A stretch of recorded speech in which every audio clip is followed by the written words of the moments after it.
G'day, I am Reino. I'm a Senior Legal Advisor in the B Department of CISA Head Office. Good day, my name is Simone. I'm also a Senior Legal Advisor at Pretoria Head Office. Today we'll be discussing the fundamentals and prerequisites of a BE verification audit. Simone, it is very important for companies and clients to be aware of the fundamentals and the prerequisites. The reason is the amount of documentation required in preparation time to compile the documentation is a source of big frustration for a lot of companies. And we need to find ways to accommodate through that. The reason also is during our verification process, if the information isn't 100% correct and complete and up to date, this will result in negative implications on your rating and your scoring, and also possible delays and queries from the verification agency. For sure. Obviously, the reason why there are so many documents required is because BE are being rated on 5 different elements. We've got ownership, management and control, skills development, enterprise and supplier development, as well as socio-economic development. So if we get started, we look at our general information. So our VAT 103 or our valid tax clearance certificate, a cancellation letter confirming the details of the company, a CIPC registration document not older than 1 month, and then also your audited financial statements. It does sometimes happen that companies require an urgent certificate, but their finances are not yet ready. Then we proceed with the 10-point check through the verification agency, where the companies are then rated on their management accounts. Reino, I just want to make sure, what is the process once the client has submitted their documents to the legal advisor up to receipt of the BE certificate? So as soon as the legal advisor receives the documentation, they compile the verification package, they finalize their unofficial scoring and unofficial scorecard. This is then submitted to the verification agency. They then go through their assessment by the analyst, and then the analyst also contacts the client to schedule the on-site verification. Okay, so the first element that we rate on is ownership. Ownership is based on a snapshot principle. This means that we rate the ownership on the date of verification. It's not the ownership that was in place during the financial year that we rate on, but the ownership in place on the date of verification. First of all, we require a letter from the auditor confirming the shareholding, as well as if their dividends were declared and if there's any shares outstanding. Okay. Then we require the share certificate, the share register, and the shareholders agreement. The importance of the shareholders agreement is to confirm if there's any restrictions on the shares. If there's restrictions on the shares, we cannot claim the black shareholding. So when tell me, in the instance where it's not an individual holding direct shareholding within the company, but a separate entity, how does that affect the documentation required? The documentation required is broadly the same. However, we do require the BE certificate of the black shareholding company. If they do not have a shareholding, if they do not have a BE certificate, then we require a letter from the auditor confirming the black shareholding within that company. Okay, that makes sense. So next up we go to management control. This is the second element where we apply the snapshot principle, and we look at the employees as they are on the day of verification.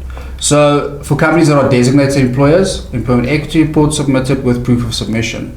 Then also an EA2, which entails all the details of all employees, their IDs, their job descriptions, their race, their gender, and then also the most recent payroll. It's important that the payroll in the EA2 corresponds, as this also confirms the period of our verification date. Sure. Then we go to skills development. Skills development is also one of the elements where the expenditure must take place within your financial year. You cannot do any expenditure after the financial year. That is why it's important for your legal advisor to ensure that they give out targets before the financial year and that you spend accordingly. Because if you underspend, you cannot go back and make up that expenditure.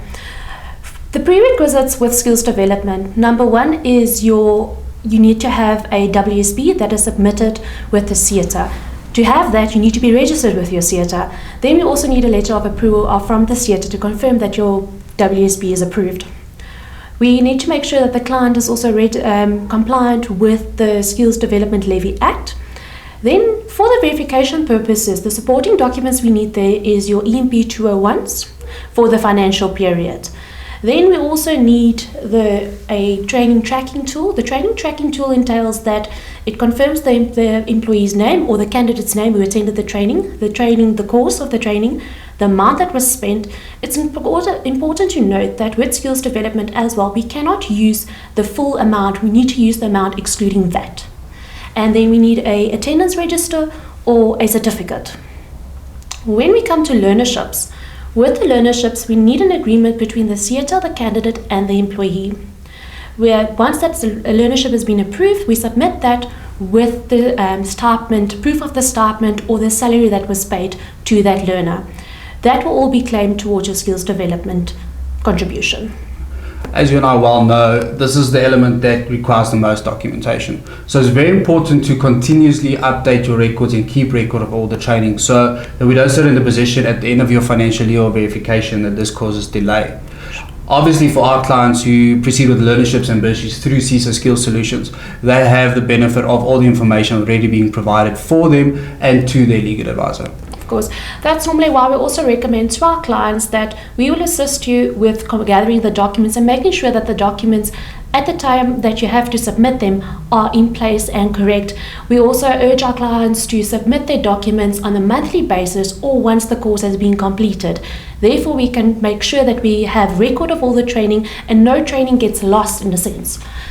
Okay, so moving on would be to preferential procurement.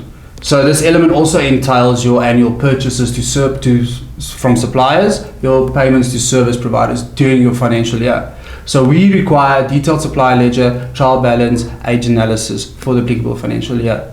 In addition, a list of total purchases from your suppliers and total payments to your service providers excluding VAT. Our clients then also have a benefit that where we then go and we obtain all the BE certificates of these suppliers. Sure. Next up, we obviously have I know there's a misconception with BEE that's only about contributions and things like that. We're going to touch on the three elements now that's in relation with your contributions. First of all, you've got enterprise development and supplier development. They're basically the same. The only difference is with supplier development, it's basically on the name. Once again, the beneficiary must be a supplier to your company. So we require, the documents that we require are exactly the same. We need an enterprise development agreement or supplier development agreement. The CISA clients have the benefit of the legal advice in providing them with a template of these agreements. Then we need proof of the assistance. It's your invoice, your proof of payment of the assistance that you have provided. There's different forms of assistance. Apart from, you don't only have to do a cash contribution. You can do the form of assistance where you assist the company with their financials or in managing the company and things like that. You can donate old furniture. There's a lot of things that we can do. It's not necessarily only a contribution in the form of money. Then we need a thank you letter from the client confirming the contribution that we received and what it was used for. With supplier development, also giving the discounts to your supplier, that will also count as a contribution. However, it's capped at 15%. Okay, and there obviously we also have the option of advising our clients to utilize Incuvest, the incubator company, as a beneficiary for enterprise and supplier development. This is especially helpful for clients who do not have either the time or do not have beneficiaries available. Sorry to interrupt. No problem. I just want to make sure with Incuvest, what is the added benefit apart from being identified these beneficiaries? What is the added benefit of using Incuvest? As an incubator company, the contribution amounts are also tax exempt. Not only that, Incuvest also provides you with either a monthly or an annual report to confirm how your money has been utilized for the correct beneficiaries, because they have several beneficiaries which all comply with the requirements for these elements. Utilizing them as well means that all the required documentation is also already provided to you and your legal advisor. Okay, that's quite convenient then for the clients. Definitely. Sure. So our last element going is socio-economic development. Again, this is a contribution either to a charitable institution like an NPO or an individual, a previously disadvantaged individual. So to an institution, we look at an 18A tax certificate, banking details, letter of appreciation, proof of payment, and then confirmation that 100% of the value has been used for sustainable economic development of 100% black people as defined by the Act. For individuals, letter of appreciation from that individual's ID, and then proof of your contribution. So I think what we can take from this conversation is that BEE is a proactive development. You need to work on BEE throughout the year and not reactive after the financial year and try to gather documents. Am I correct? Definitely. So that's all the time we have for today. For more information, please contact our offices or go onto our website.